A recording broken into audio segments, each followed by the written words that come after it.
landing tàu đấy.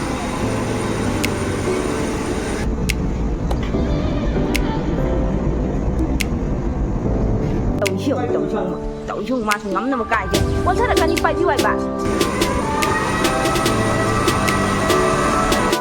Chắc qua cái thang này làm bên chứ nó phải làm. Koi gari lagri bo.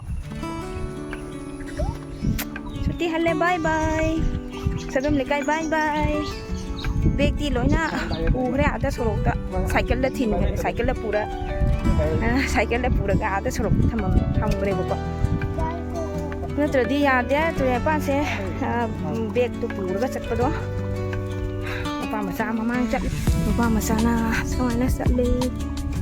Mamangda khara mamangdana mapa masa chatle khoi phajara ba khongang lamdam sing siri thadok lamaga chatle amuk mathang amuk lakhini da khongang khara phajara suka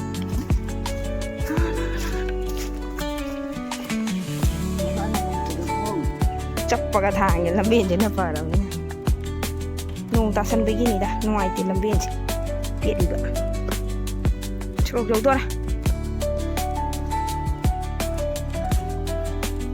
Kai no auto le gari lai bu. Hah?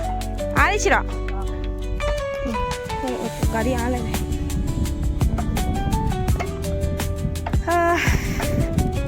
Wah dah kau mati sih tolak pasal. Churuk tanah churuk jauh tolak pasal pun lah. Ambil tuan jalan ni. Ambilที่อันนั้นวัวเลยบ้างทนจันวิ่งวงตักสลัดดีจะปีเหล่าตรงไอติ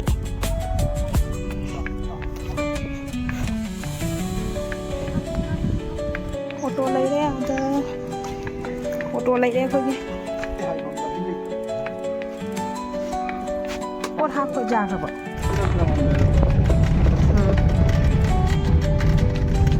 การที่เท่าไหร่เลย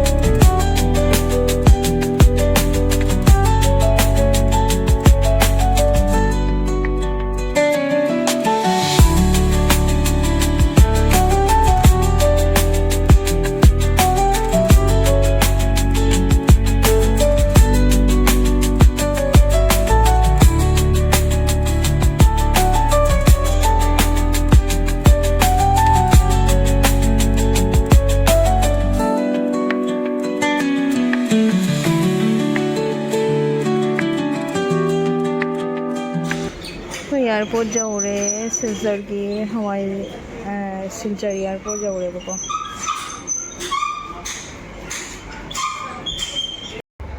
मखोगी flight miss ओइना कोइसे ticket तो कुइना मांगदना कोकना थंबनिना message तो लाइए कनो की timing change ओइग्रेना दो timing change ओइगिबदो message तो खंगौद्रबा अखोगी number खंहाप्तबा अखोगी ticket तो कक्पदो खंदे अदुगा message थाले मेसेज लाइए ना टाइमिंग तो चेंज होग्रे 12 मिनिट 5 दा दुमाना थाबगी खंगौद्रबा अखोइना थुमपना पुंग 11 11:30 तारे थुमपा Wana pung amagi ni ko flight pung amaga minute 55 ki ka timing ni ba koina adun to ga la pan ado la ko da de ka na to re timing change ho gre take off to gre na hai de pa ye de ke do ni haji amo ticket ano ba mu ka e adu gi timing du matam wale pung ohum gi da ni ba pung ohum gi ni aduna Hajim ngai na lai de pham ko ko ko yen di mapan da lai mapan da pham ni manung da changdri ha phang di chu chu le kai hi da chu tho ha kuma go he di chik la dau de gari आपका चेहरे से Betul mbak. Wasuare hakang di nong ay daw na iti. Ko kay sik. Kung nga, sila. Kukacik pa naman doon.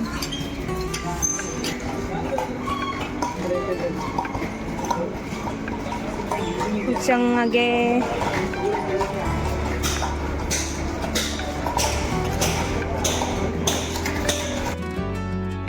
Airport manungsanya sa mga ganun, ibang roll. Tapos, sa atin kasi yung item na ganun to. Pagbayadra ba? Pagbayadra ba? Among jangra di pagbayadra ba? Pagbayadra, bots.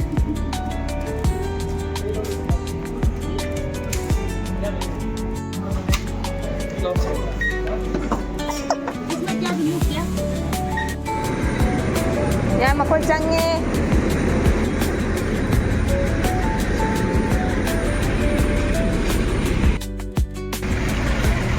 Silchar Airport.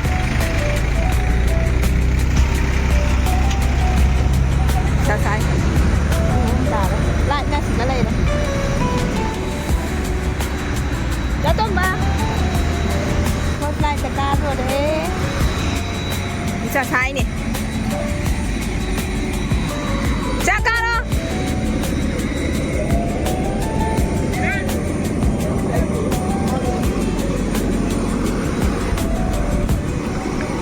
Dễ cả thôi.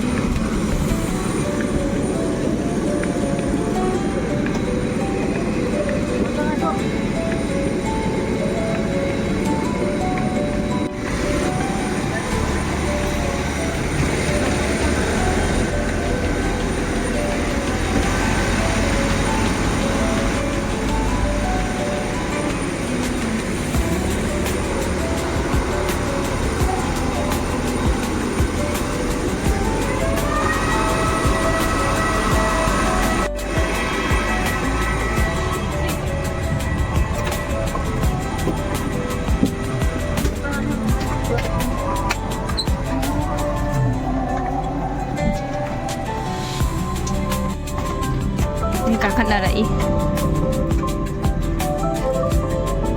Mama. Kadaw na ba? Mama ang dalak mo na. Masamyaw na ka. Masamyaw na bida.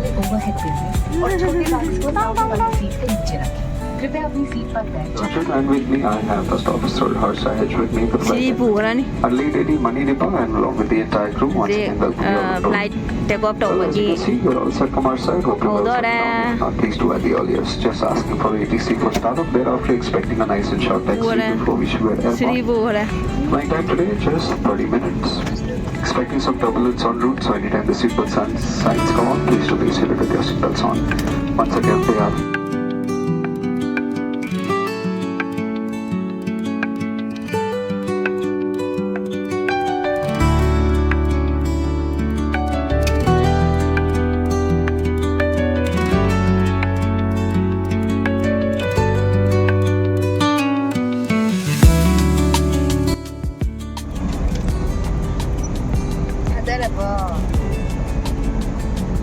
Tatang mo sida kakang na bujik di ba ne boom na ne. Cara mana sa amana sari amana tumi salada na. Mai manapang gani isaksi ka su mai mi tumuay manapang gani tumuay. Ay sapot pinang ba do? Sari ma. Tata. Abra. Berapa? Cuma ke doi sai deh. Itu jauh.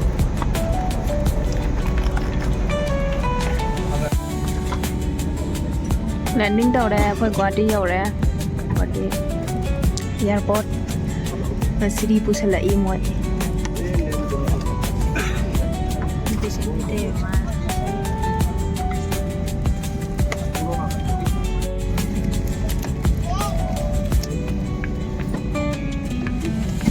A few inches later. Makoy mau Yaure, jangan lupa sih. Big mayam juga karena tower ne na mayam bagal na tap tam na chali. Jingo sa naon than ni na naw do mapan na jatlan ya nu. Ay should be si post na ni. 마수 못한다 까와이는 까할라면 시리지 왕디 왕 쟁비우 야로 일라이 마수 까리 에이지 까라게 아이야 자tomba 땀땀 나까 왕으로 시리지 막 까니 저 왜 통을 생각 잘라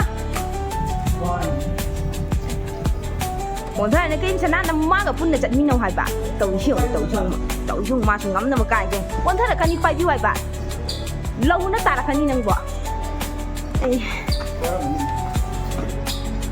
mà chứ khá là orang chặt đi một thời bay view mai là tiền bạc khuda ni na bay view mà nó ngần đây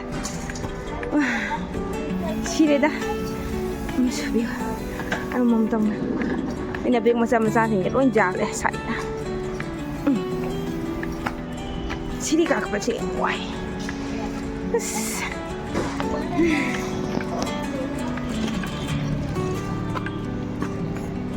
Som jalan terus. Som terus, calo cuma menu jali tu.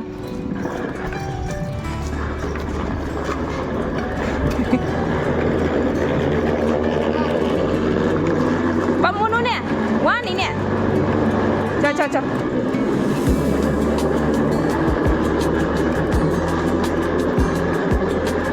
Sợ hình sinh mà sinh nào anh đi nung nung xí tâm năm mà khuất bài đó tâm phụ bị cho la bà phá cho ra xí đi cùng tháp và xí đi ôn thân ní hết xí cùng tháp và xí đi ôn thân ní hết xem nào hả khó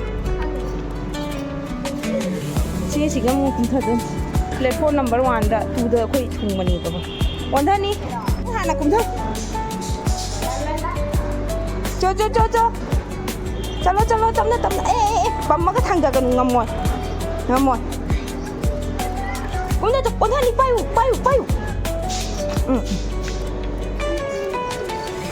tôi trả cái này nào khô mà chán luôn nào khô má tông kìa ngầm rồi nào khô cha tông bên này khô nè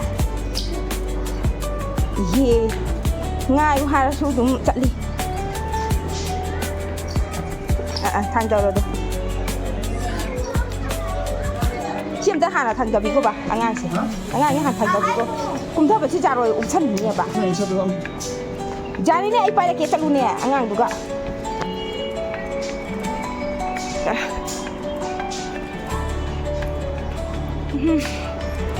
Yaure cái jeng hal age wara lại cây nó nè cây đấy là ngasi tang đã haying tang tara nè coi quả đó Yaure mà không nhiều road sẽ phải xem mà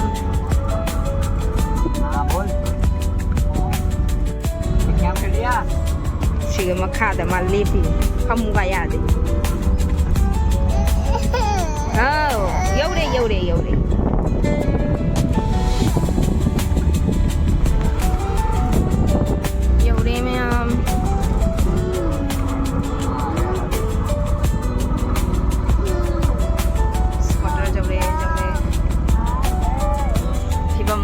thì mùa lắm rồi bạn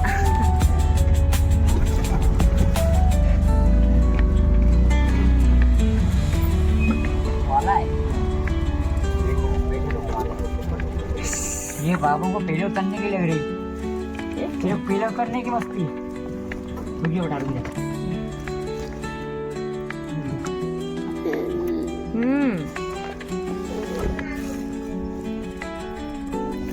đấy phun mày làm gì tít lối đấy mà cái mà mang cả thằng con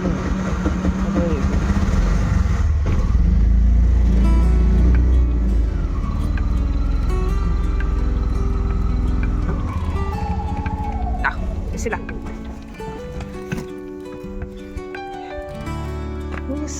rồi đấy còn đây chúng ta thành dân thành dân mình xin lỗi mà tao mình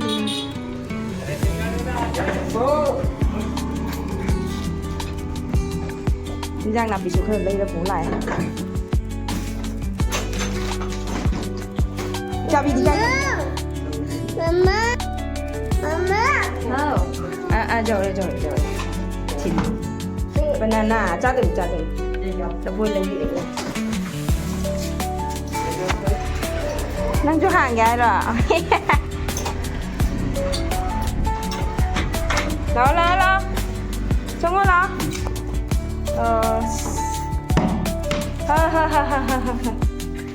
kuya udah bagi karena aku nak thong lo lu pun ngoài thằng địa đúng sang ngâm mình sẽ cái nó tao vừa nha cái dài được cái gì cái lại cô sẽ mai lối hải gan salam bani ga ya cô ai pun na ni chân ra đây mà díu này phun mèo như díu này ui mà gì thành ngọc tươi này ai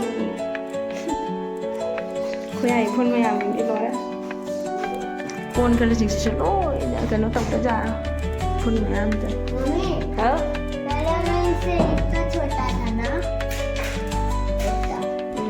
chào rồi nó chào nhưng khi chị hay chỗ bỏ đá mayam ngasigi wala vlog lo siya lagi yaure mathang next ki alum kali ingan jara aga sit sengwa asi lo siya lagi bye